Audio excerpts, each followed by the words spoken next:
Hello friends, പുതിയൊരു വീഡിയോയിലേക്ക് എല്ലാവർക്കും സ്വാഗതം. നമ്മൾ കേരള ബ്ലാസ്റ്റേഴ്സുമായി ബന്ധപ്പെട്ടുള്ള അപ്ഡേറ്റുമായിട്ട് വന്നിട്ടുള്ളത്. കേരള ബ്ലാസ്റ്റേഴ്സ് ഈ ഒരു സീസണിലെ മോശം പെർഫോമൻസിനെ തുടർന്ന് പ്ലേ ഓഫ് കാണാതെ പുറത്തായിട്ടുണ്ടായിരുന്നു.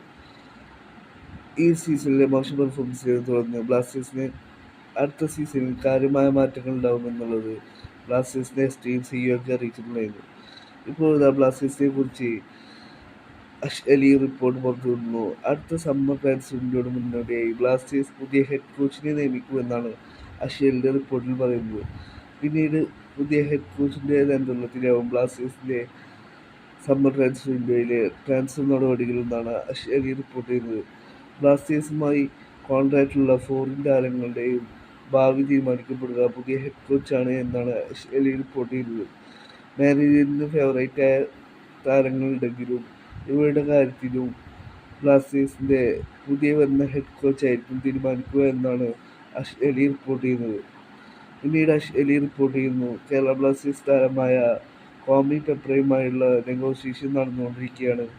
ബ്ലാസ്റ്റേഴ്സുമായി ചർച്ച നടത്തിക്കൊണ്ടിരിക്കുകയാണ് പെപ്ര എന്നാണ് അലി റിപ്പോർട്ട് ചെയ്യുന്നത്. കോച്ചിന് താല്പര്യമുള്ള താരങ്ങൾ ക്ലബിലേക്ക് വരുമെന്നാണ് അലി റിപ്പോർട്ട് ചെയ്യുന്നത്.